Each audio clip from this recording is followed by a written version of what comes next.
있기 전 저는 평범한 중학생이었습니다. 저는 친구들과도 잘 어울리면서 별탈 없이 학교 생활을 했습니다. 그런데 어느 날 제가 돌멩이로 차 앞유리를 깨는 실수를 한 적이 있었습니다. 그때 어머니는 꾸중 대신 저에게 교회를 가자고 말씀하셨습니다. 저는 안 간다고 할 수 없는 상황이었기에 어머니를 따라 교회로 오게 되었습니다. 처음으로 따라간 교회는 모든 것이 낯설었습니다. 많은 분들이 저를 반갑게 맞이해 주셨지만 처음 보는 사이인데 그러니까 가식적이라고 느껴지고 싫었습니다. 그래도 예배를 함께 드리고 싶어 하시는 어머니를 생각해서 교회에 꼬박꼬박 나오고 있었습니다. 그러던 어느 날 요다엘 선생님 한 분이 훈련을 권유하셨고 훈련이 뭐냐는 질문에 해보면 안다고 하셔서 얼떨결에 점핑스쿨 훈련을 듣게 되었습니다.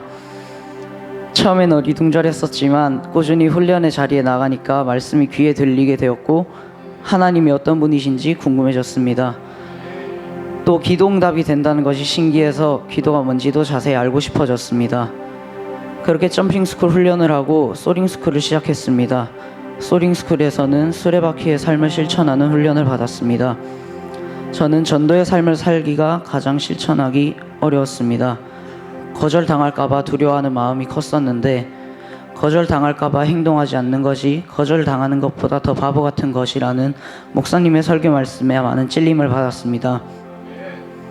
그 말씀을 들으니 용기가 생기고 언젠가는 해피스쿨 인도도 할 수 있겠다는 생각이 들었습니다. 하지만 기도를 하지 않고 혼자 고민만 하였습니다. 그 결과 해피스쿨 기간에 친구들을 전도하지 못하였습니다. 전도하지 못했던 시간을 통해 저는 기도가 얼마나 중요한지 알게 되었고 기도를 열심히 하겠다고 결심하는 계기가 되었습니다. 그리고 훈련을 점점 더 기대하게 되었습니다. 저는 이번 스카잉스쿨 훈련을 통해서는 조금씩 순종이 자라기 시작한 것 같았습니다. 예전에는 사소한 것 하나하나 꼬투리를 잡았었는데 이제는 순종이 몸에 익기 시작하려는 것이 느껴집니다. 만일 그들이 순종하여 섬기면 형통한 날을 보내며 즐거운 해를 지낼 것이요. 욥기 36절 11절 말씀. 아멘. 하나님은 순종하였을 때 저에게 뿌듯함과 즐거움을 주십니다. 하지만 가끔 친구들이 나를 쉽게 보고 만만하게 대할 것 같다는 생각이 든 적도 있습니다.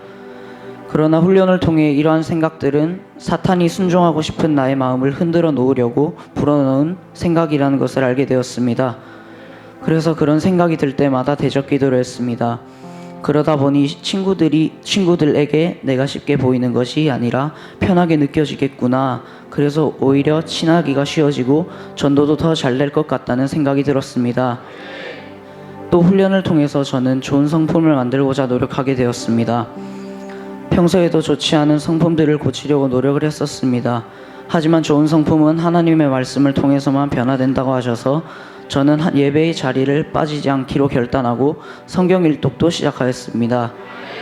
그러나 성품을 바꾸려는 노력에도 불구하고 여전히 불신자 친구들과 다를 것이 없는 성품으로 살아가는 내 모습이 보일 때면 많이 속상합니다. 하지만 기도로 돌파해 나가서 꼭 변화되고 싶습니다. 시작은 미약하지만 훈련을 꾸준히 받고 적용하다 보면 끝에는 큰 복이 올 것이라 확신합니다. 예전에는 그냥 평범한 일상이 제일 편하고 좋다 생각했는데 하나님의 말씀을 듣고 나서는 복음을 제대로 전해보고 싶다, 예수님 닮은 삶을 살고 싶다는 생각이 강하게 듭니다. 훈련이 저의 삶을 이렇게 변화시킬 줄 몰랐는데 제가 변화되었다는 말을 들을 때는 신기하기도 합니다. 저에게 훈련을 권해주신 선생님과 훈련해주시느라 애써주신 목사님과 전도사님에게 정말 감사드립니다.